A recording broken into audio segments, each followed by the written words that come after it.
Medical studies link moderate drinking to, get this, cancer, sending shockwaves through the alcohol industry and your local bar. So could drinking become the new smoking?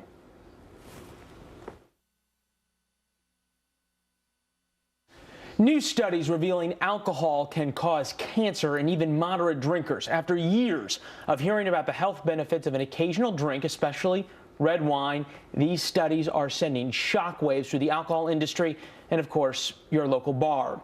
Fearing the booze business could take the same financial hit the tobacco industry did when smoking was found to cause lung cancer and heart disease, among other things. So, is drinking the new smoking?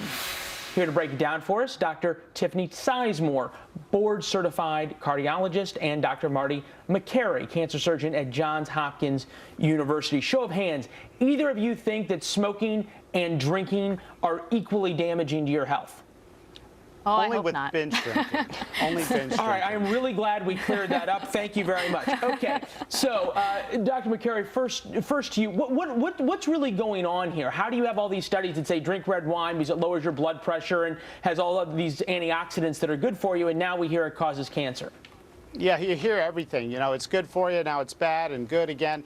Well, it turns out that no one has ever suggested that binge drinking is good. It's terrible for your heart, liver, pancreas, and everything. But moderate alcohol use, moderate use is controversial. We in medicine tend to study the impact on the heart separate from the liver and everything else. And it turns out there's mixed views out there. And some of the latest research has suggested it may not be good for general cancer types. We've known it causes head and neck cancers. We've known it's maybe contributed to colon cancer, but no one's understood its general impact on broader cancer. It turns out there are insulin receptors on cancer cells. We're just starting to understand that. The industry is trying to get ahead of this. They're worried about a PR nightmare.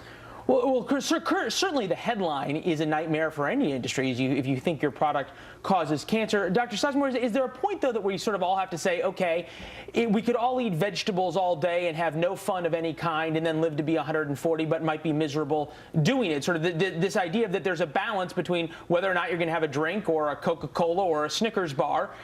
Any of them have consequences.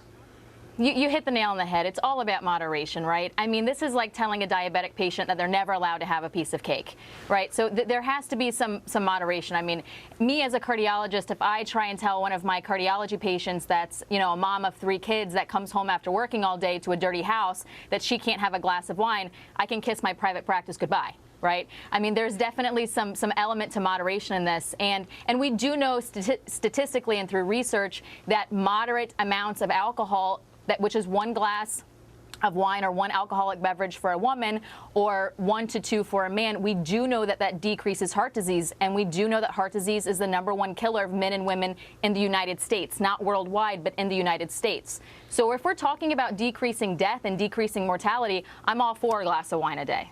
I don't think you'll get any argument for anybody on the all for a glass of wine a day. I always just say, just depends on the size of the glass. So thank you, guys. Right. Well, that's the pour in a restaurant, not the pour at your house. Okay. All right. There we go.